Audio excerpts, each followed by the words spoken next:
குரு திருகடி சரணம். ஹரே ஓம் சிவசிவ. ஓம் மந்திரத்துக்கு முன்னாடி ஓம் இல்லாமல் மந்திரம் உச்சரிக்க மாட்டோம். சிவசிவ. இந்த ஓம் பற்றி சின்னதா ஒரு விரிவாக்கம் பார்ப்போமா? ஓமை பிரித்தால் ஆ உ இம், அதாவது சித்தர்கள் ஏற்கனவே சொன்னதுதான் அகாரம் உகாரம் மகாரம். ஆ என்பது சக்தி, மன்னிக்கணும், ஆ என்பது சிவம், ஊ என்பது சக்தி, மா என்பது மனம். மாக்கு மேல ஒரு புள்ளி இருக்கு பாத்தீங்களா? நம்முள்ள இருக்க மெய்ப்பொருளை உணர்வதற்கு அந்த புள்ளி 10ஆம் வாசலாக வாழையாக நம்முள் சூட்சமமாக இருக்கிறாள். சிவசிவ.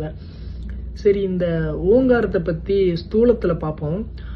நம்ம அம்மா வயிற்றுக்குள்ள குழந்தையா இப்படி குத்தவ சிற்பமா, இது ஓங்கார வடிவம்.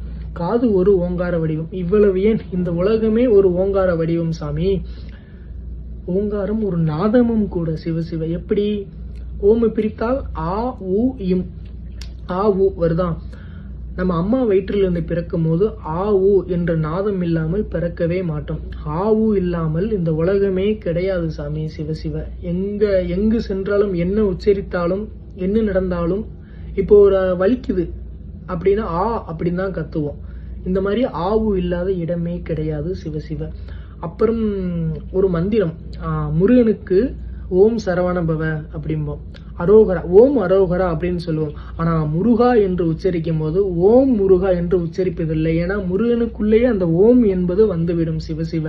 அந்த ஆ ஊ இம் இதை தலையில திருப்பி போட்டோம்னா முருகா அப்படின்ற வரிகள் வந்துடும். சிவசிவ. ஓங்காரத்திற்கு இப்போதைக்கு இது போதும். இது நான் சொன்னது ஸ்தூலம். இனி சூட்சமும் அதி சூட்சமெல்லாம் இருக்கு. சிவசிவ. சிவாய நம. ஹரே ஓம் சிவசிவ.